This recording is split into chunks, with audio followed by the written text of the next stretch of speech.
Salam müəllimlər. Növbəti dərsimiz elektrik ütüsünün quruluşu və iş prinsipidir. Bu dərsdə biz elektrik ütüsünün quruluşunda nələrdən ibarətdir və iş prinsipi nə baş verir ki, ütü başlayır işləməyə. Bugün bu dərsimizdə bunları öyrənəcəyik.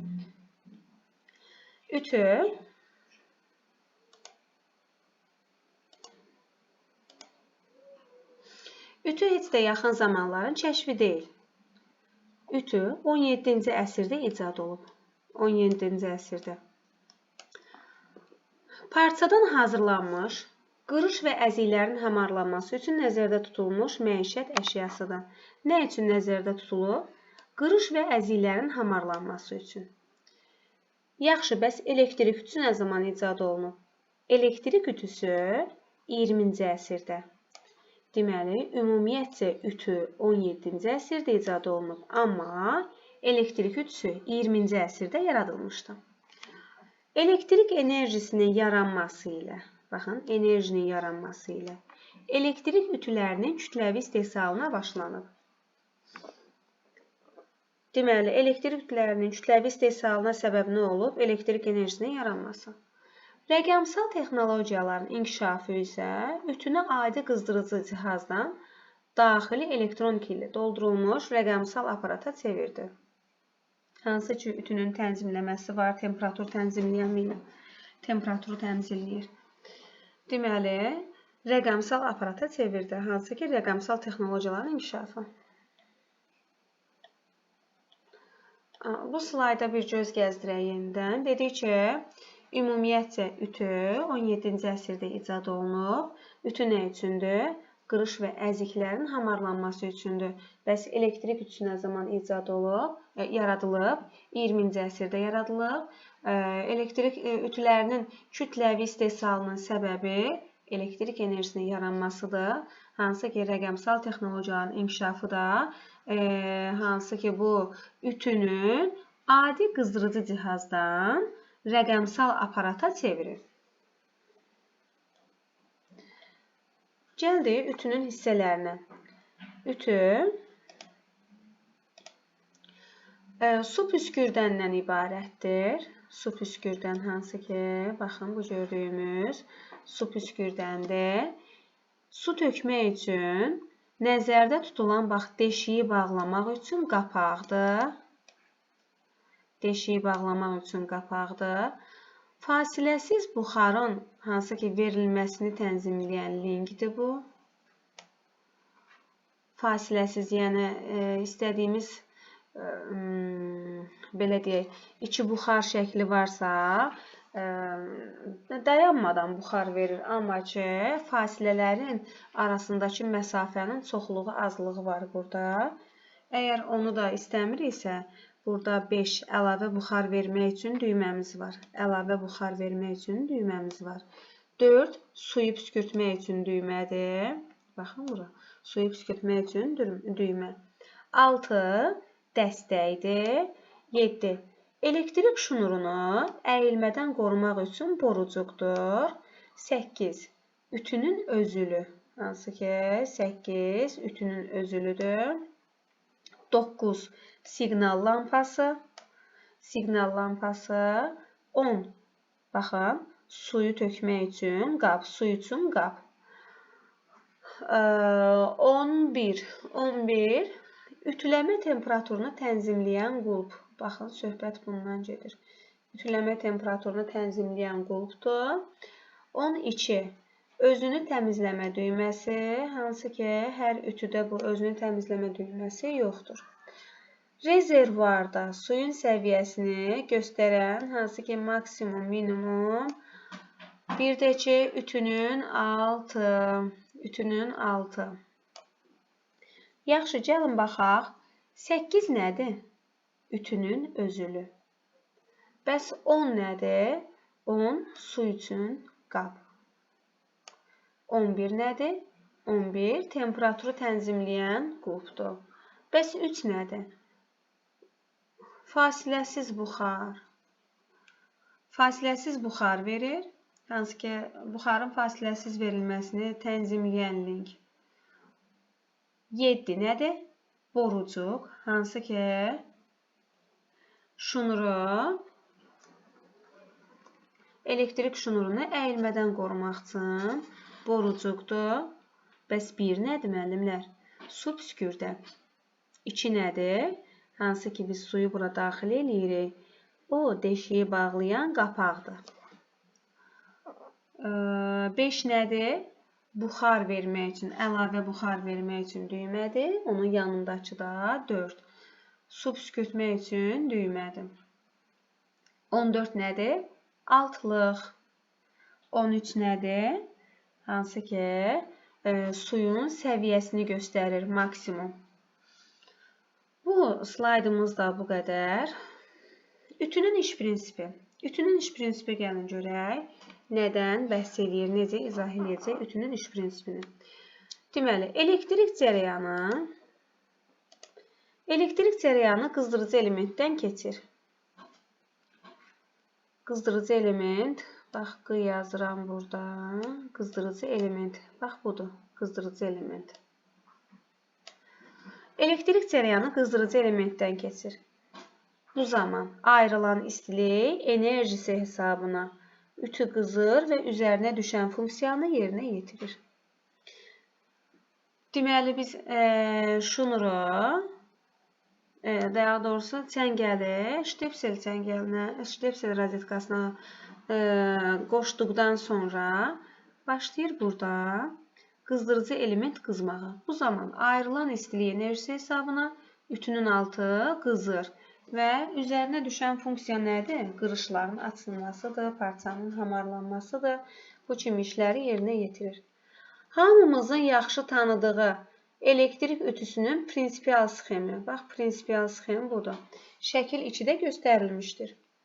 Adi ütü qızdırıcı element, baxın, burada qeyd elədik, qızdırıcı element, temperatur tənzimləyicisi, siqnal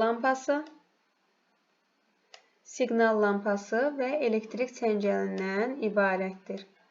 Yaxşı, gəlin bir də göz gəzdirək. Ştepsel çəngəli, elektrik çəngəli hansıdır? Baxın, bu gördüyümüz. Bəs temperatur tənzimləyicisi hansıdır? Bəli, bu gördüyümüz. Qızdırıcı element hanı? Baxın, bir olan bura qızdırıcı elementdir. Bəs siqnal lampası hanı? Bu da siqnal lampası. Ütüdə qızdırıcı element qismində boru şəklində olan xüsusi gövdəyə geydirilmiş spiraldan istifadə edilir. Qızdırıcı element qismində boru şəklində bir də xüsusi gövdəyə geydirilmiş spiral. İçinə spiral geydirilən boru yanmayan materialdan, bax, bu material hansı ola bilər? Keramik ola bilər, metal ola bilər. Yanmayan materialdan hazırlanır. Gərginlik spirala ötürüldükdə spiral bərk qızır. Bu zaman istilik enerjisi ütünün əsas metal gövdəsinə ötürülür.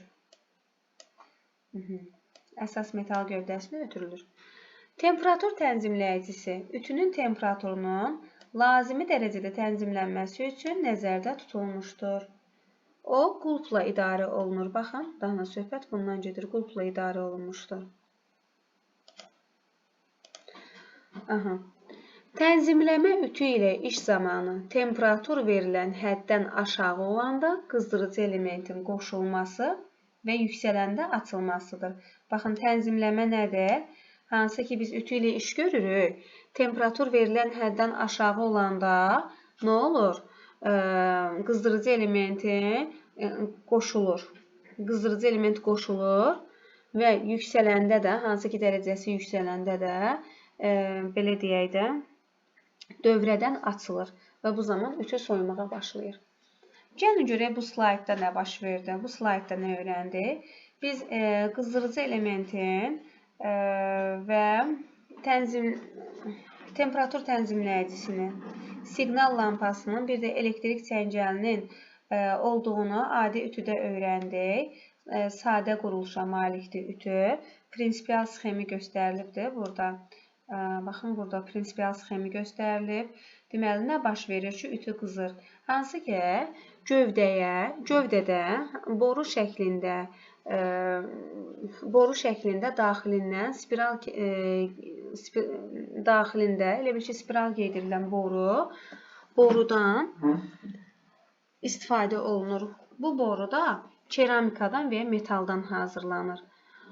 Deməli, cərcinlik spirala ötürülən zaman, əgər cərcinlik spirala ötürülürsə, o da ki, qızacaq. Qızandan sonra metalın gövdəsi başlayır istiləşməyə. Daha sonra nə öyrəndik? Öyrəndik ki, temperatur tənzimləyicisi, hansı ki, ütünün özülündə qulpla idarə olunur, lazımi dərəcədə olmasını tənzimləyirik. İstəyirik 60 dərəcə qoyaq, istəyirik 100 dərəcə, 150 dərəcə, 200 dərəcə, yəni istədiyimiz temperaturu tənzimləyə bilirik. Tənzimləmə ütü ilə iş zamanı temperatur verilən həddən əgər aşağı olarsa, qızdırıcı element qoşulur. Belə deyək də, növbəti slaydda da diqqətlə baxarıq ki, hansı ki, qızdırıcı elementin temperatur tənzimləyicisinin belə deyək də, işi nədir?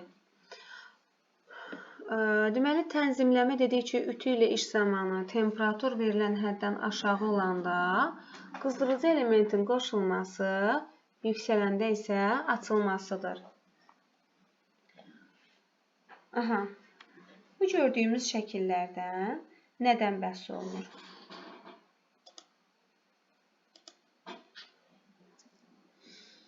Deməli, sağ şəklə fikir verək. Temperatur tənzimləyən mil. Baxın, bu temperatur tənzimləyən mildir. Kontaktlar blokudur bu.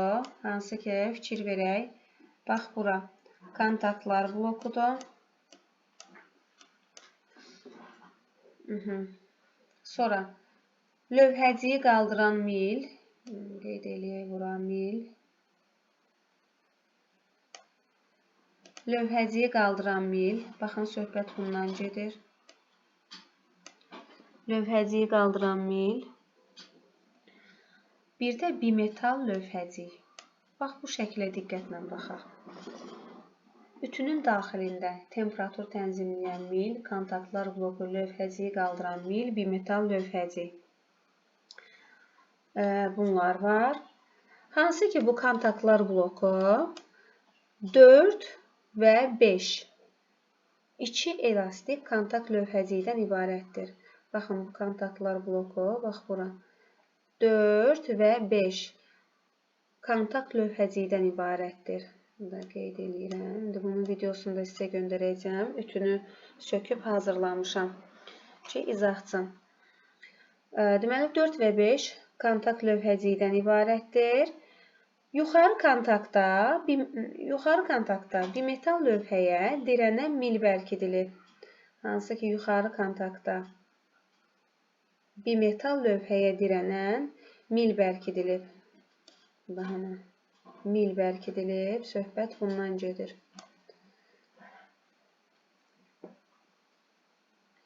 Bimetal lövhəyə dirənən mil bərkidilib. Baxın, bimetal lövhədə budur, müəllimlər. Lövhənin bir ucu ütünün altına birləşdirilir. Lövhənin bir ucu ütünün altına birləşdirilir. Bir ucu isə boş qalır. Deməli, bir ucu kontakt lövhəciyin bir ucu ütünün altına birləşdirilir. Bir ucu da ki, nə olur? Boş qalır. Əgər ütü soyuq olarsa, hansı ki, bax, bu 4 və 5 kontakt lövhəcikləri dövrəni qapayır. Deməli, ütünün altı soyuqdursa, deməli, belə deyək də, kontakt lövhəcikləri, bax, bu formadadır. Əgər bunlar birləşdilərsə, dövrə qapanır, başlayır ütünün altı qızmağa. Yox, əgər ütünün altı istidirsə, bu 4-5 kontakt lövhəciyi bir-birindən ayrılır. Bax, bu formadadır. İndi videoda göstərəcəm, aydın izah olunacaq sizə. Deməli, bu zaman ütünün qızdırıcı elementindən elektrik cəryanı keçir. Qızdırıcı element hansıdır? Bax, bu 6-dır qızdırıcı element. elektrik cərəyanı keçir. Ütünün altının temperaturu lazımi həddə çatdıqda bimetal lövhə yuxarı qabarır. Baxın, bu bimetal lövhə yuxarı qabarır. Bu zaman, baxın, bu mil sıxılır. Mil nəyə sıxılır? Bimetal lövhəyə və kontaktlar blokuna. Bu zaman mil sıxılır. Sıxılan mil öz növbəsində, baxın, bu 4 lövhəciyini qaldırır. Nəticədə kontaktlar 4 və 5 aralanır.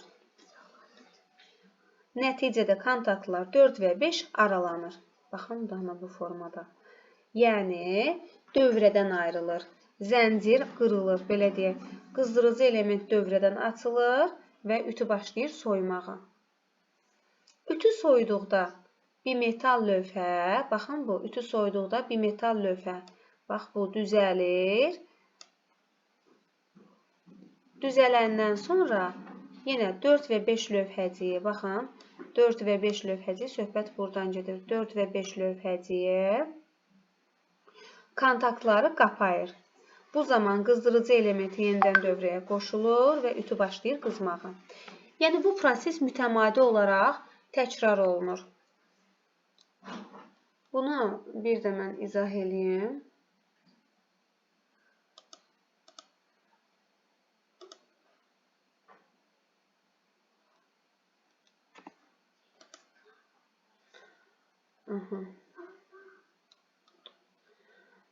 Sonra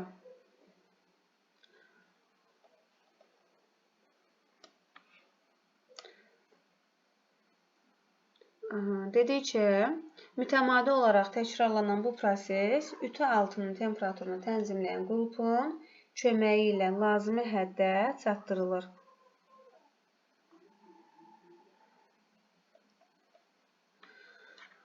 Bilirik ki, parçanın növlərindən asılı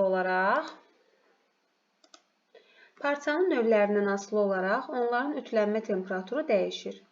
Elə bu səbəbdən qulpun üzərində müxtəlif temperaturlarda ütülənən parça növlərinin adı olan lövhə var.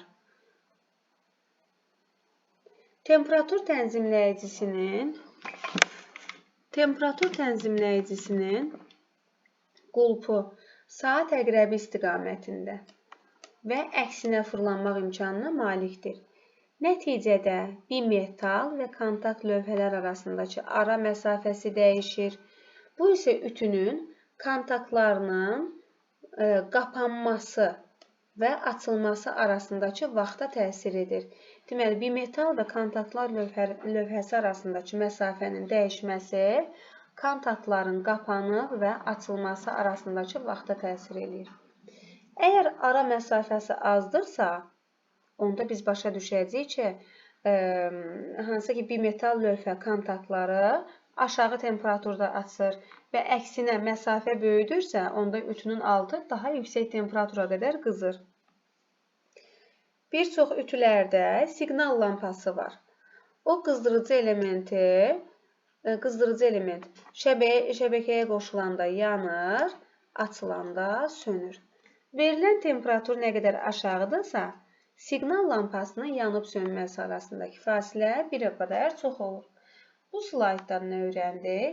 Dedik ki, parçanın növünə görə ütülənmə temperaturu dəyişir. Məsələn, sintetikdirsə 100 dərəcədə, yundursa 150 dərəcədə, kətan pambıqdırsa 200 dərəcədə, 180-200 dərəcədə. Yəni, bu dərəcələrə, parçanın növünə görə biz dərəcəni seçirik. Sonra dedik ki, temperatur tənzimləyicisinin qulpu saat əqrəbi istiqamətində fırladırıq və yaxud da onun əksinə fırlatmaq imkanımız var. Hansı ki, məsafənin dəyişməsi nə idi? Bimetal və kontakt lövhələr arasında dedik ki, məsafə dəyişir. Bəs bu nəyə təsir edir? Hansı ki, kontaktların qapanması və açılması arasındakı vaxta təsir edir. Bəs bu vaxtın, belə deyək də, məsafə az olarsa nə baş verir? Məsafə az olarsa, deməli biz ütünü aşağı temperaturda qızdırmışıq. Yox, əgər məsafə böyükdürsə, biz onu yüksək temperatura qədər qızdırmışıq. 30 dərəcəyə qədər qızdırmışıq. Deməli, bimetal lövhə kontaktları aşağı temperaturda açır. Bax, 30 dərəcəyə qədər açır. Yenə ütünün altı soyudu, yenə başlayır qızmağa. Əgər belə deyək də, 180 dərəcəyə qızdırmışıqsa, onda məsafə çox olacaq. 180 dərəcəyə qızdırmaqsa bir xeyli məsafə gedəcək, düzdür? Sonra dedik ki, siqnal lampası var. Bu siqnal lampası hansı ki qızdırıcı element şəbəkəyə qoşulanda yanır, söndürəndə isə, açılanda isə qoşulanda yandı, açılanda isə sönür. Deməli, belə bir nəticəyə gəldik ki, temperatur aşağı olarsa, siqnal lampası yanır.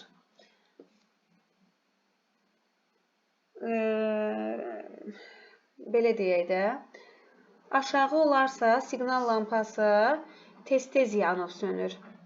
Hansı ki biz bayaq dedik, 30 dərəcə olanda temperaturu tez soyuyur, tez də qızır və bu zaman siqnal lampası tez-tez yanır.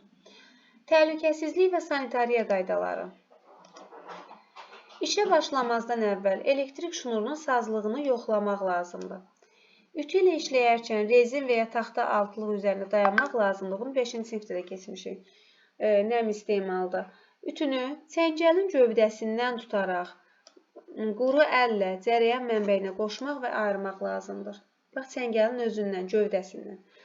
Ütüləmə arasındakı qısa fasilələrdə ütünü xüsusi altlıq üzərinə qoymaq lazımdır. Parçanın üzərinə qoymuruq. İsti ütünün altının şunura toxunmamasına nəzarət etməyə lazımdır. Yəni, şunura diqqətli oluruq ki, altı toxunmasın. İstilik tənzimləyicisini parçanın növünə uyğun olaraq düzgün qurulmasına diqqət yetirmək lazımdır. Ola bilsin ki, fikrimizdən yayınsın. Ütünün tənzimləyicisi, temperatur tənzimləyicisi 180 dərəcədə bizdəki sintetik parça ütülüyürük. Deyir ki, diqqət eləyin, elektrik şəbəkəsinə qoşulmuş ütünü nəzarətsiz saxlamayın. Bu, nəyə gətirib çıxarır? Yanğına gətirib çıxarır. Ütünün altı təmiz olduqda, o parçanın üzəri ilə rahat sürüşür. Ütüləmə keyfiyyətli alınır. Elə bu səbəbdən də ütünü vaxtaşırı təmizləməyə lazımdır. Ütünün altı təmiz olanda rahat sürüşür. Keyfiyyətli olur ütüləmə. Buna görə də onu tez-tez təmizləməyə lazımdır. Ütünün altının çirklənməməsinin qarşısını alınması üçün ütüdən hər dəfə istifadə etdikdən sonra onun altını yumşaq nəməski ilə silmək lazımdır. Silmək məsləhət görülür. Deməli, istəmirik ki, ütünün altı tez-tez çirklənsin. O zaman nə edirik? Hər dəfə istifadədən sonra yumşaq nəməski ilə silirik. Ütünün altını xüsusi karandaşın köməyi ilə təmizləmək olar. Karandaş ütünün altını ərpdən, parça lifi, kraxmal yanıqlarından asanlıqla təmizləyir. Bəli, karandaş nəyi təmizləyir? Ərpi. Parçanın ola bilsin ki, lifləri əriyib və yaxud da ki, kraxmal yanıqları var. Bax, bunları asanlıqla nə təmizləyir? Karandaş. Ütü təlimatda göstərilən temperatura qədər qızdırılır. Deməli, təlimatda göstərilən temperatura qədər qızdırıldıqdan sonra karandaş onun alt səthinə çəkilir. Sonra əskinin köməyi ilə silinib təmizlənir. Ütünün təmizlənməsi üçün istifadə edilən karandaşın tərkibində heç bir zərərli maddə yoxdur, yəni o təhlükəsizdir. Ütünün altını başqa üsullarla da təmizləmək olar. Başqa üsullar nə ola bilər? Bunun üçün kağız vərəqi masanın üzərinə səririk. Kağızı masanın üzərinə səririk. Üstünə xörək duzu tökürük. Daha yaxşı nəticə olsun deyə duza parafin yonqardı əlavə etmək olar. Ütü maksimal temperatura qədər qızdırılır, sonra duza sürtülüb təmizlənir. Deməli, birinci oydu ki, ən birincisi bax budur, belə deyək də. Biz istəmirik ki, ütünün altı tez-tez çirklənsin. Onun qarşısını almaq üçün ütü işini görəndən sonra yumşaq nəməski ilə silirik. İkinci, əgər ki, batıbsa, şiddətli batıbsa, xüsusi karandaşın köməyi ilə təmizləyirik. Bu karandaşın altında təlimat qeyd olunur. Belə karandaşda təlimat qeyd olunur ki, hansı temperatura qədər qızdırmaq lazımdır ütünü. O təlimata uyaraq karandaşı, ütünü həmin o temperatura qədər qızdırırıq. Sonra ərfdən, parça lifi və ya kraxmal yanıqlarının asanlıqla təmizləmək olar. Sonra əskinin köməyi ilə silib təmizləyirik.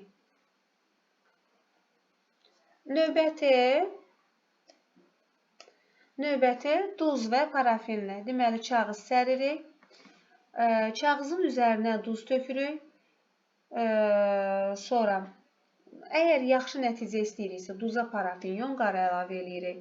Ütünü maksimal, baxın minimal demir, maksimal temperatura qədər qızdırırıq. Duza sürtüb təmizləyirik. Bu bizim 3-cü qayda. 4-cü, ütünün altında cod su və kraxmaldan yaranan nazik sarı ərq qatını sirkə hopdurulmuş əski və ya pambıqla təmizləmək olar. Sirkənin təmizləmə effektini artırmaq üçün ona naşatır spirti əlavə edirik. Deməli, duza parafin əlavə edirik. Sirkəyə isə naşatır spirti əlavə edirik. Deməli, sirkə hopdurulmuş əski ilə nəyi təmizləyəcək? Cod su olarsa, bir də kraxmaldan yaranan nazik sarı ərq qatını təmizləyirik. Əgər ütünün altı çox çirklidirsə, onda bu zaman məhlul parçaya hopdurulur və ütülənir. 5-ci qayda, ütünün altını kibrit qutusunun köməyi ilə də təmizləmək olar. Kibrit qutusu ilə. Bunun üçün qutunun kənarındakı kükürt zolağı kəsilib çıxardılır və onunla ütünün altı sürtülür. Daha yaxşı nəticə əldə etmək istəyiriksə, onda ütünü bir qədər qızdırmaq məsləhətlidir. Bəs nə olmaz? Olmaz, ütünün altını bıçağın və ya sumbata kağızının köməyi ilə sürtmək. Bax, bu olmaz. Belə müəllimlər, bu da bizim ütü ilə bağlı mövzumuz.